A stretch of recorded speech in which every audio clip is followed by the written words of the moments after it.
a mic, right? And be passing it around. I may be dancing a little bit in front of behind the stage.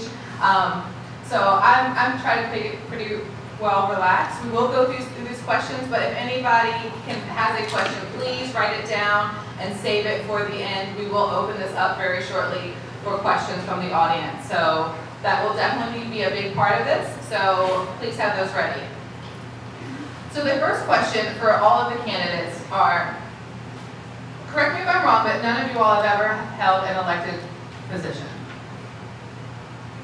What have you all done specifically? And we've heard about the military service, and we've heard about even CIA service. We've heard about this, but what specifically has given you the experience for the people to trust you enough for a federal position for Congress?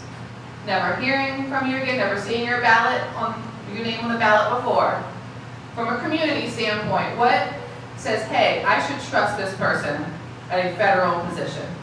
And I'm going to go backwards this time and let Helen go first. I have been doing economic development for the last 30 years. When I came out of the military, I came to Virginia 30 years ago, and I started helping with small business, helping them expand, helping them grow, helping them come into our area. And when I came to Richmond many, many years ago, it didn't look like it does now. It was pretty much in shambles. It almost looked like it had been, had a war. I didn't know what was wrong with what was going on with it. I had an opportunity to either get in and fix it or go back to California, and it wasn't an option for me to go to California. So I rolled up my sleeves and I began helping and helping. I did so much of that, in fact, that I am honored that the Richmond Board of Economic Development Authority did appoint me to that board, because they were impressed with some of my abilities to help expand business and bring economic growth. And so I was able to do that on a larger scale. We actually were able to work with developers and contractors and look at plans and try to expand the retail spaces and bring in restaurants, and we looked at hotels and apartment buildings. And so I learned a whole lot about economic development, and I was able to help a whole lot of businesses, in fact, across the country. And so in recent, as I also sat on a committee for I'm a legislative chair for the Crusade for Voters, and in that capacity, we actually was having an opportunity to work on a bill that would modernize Richmond Public Schools. So we did support a referendum this past November. It was a $500 million referendum when we started. It's now $650 million, and it passed on the ballot. 85% of the people came out to vote for it. So Richmond will be getting new schools. They're going to do 12 of them this year, and then they're going to continue until they renovate all of Richmond Public Schools. So my level of involvement in my community has been extensive. I have helped. I know how much development we need in our district. We need broadband in the rural areas. We need business. In many areas, we need jobs. I know how to bring in jobs. I know that particular referendum is going to bring in thousands of jobs to Central Virginia. And those are the kinds of things we need. We need money to come in so that people can grow and expand businesses again. So I'm looking forward to doing those kinds of things. I have a healthcare clinic. I understand about health insurance. I want to help bring health insurance to everyone. I want it to be a system that will include everyone in their health care. So I'm looking at doing like a Medicare for all type of plan. I want to work on that. I understand that most people can't afford insurance right now, and I want to make sure we have affordable health care in our community. I think I'm rounded. I've had a lot of experience working in these fields and working with government. Thank you. Next up, Dan. I'm a 25-year Marine Colonel. I've commanded hundreds of Marines. I've been in war. And I'm telling you right now, we've got some people in Washington, D.C. right now who are tearing down the State Department. At the same time, they're ramping up the drums of war. The chicken hawks in Washington are making decisions that need to be checked. Our ability to conduct diplomacy is deteriorating every single day. And diplomacy and war are on the same political spectrum.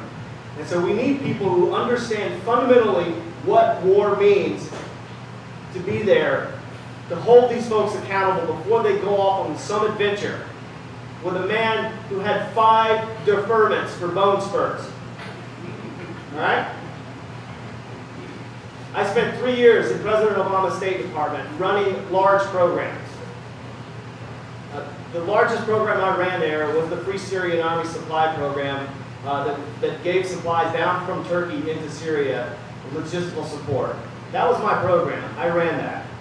I rewrote the Ukrainian security assistance budget for the undersecretary. We went from $2 to $4 million to $260 million when the Russians invaded.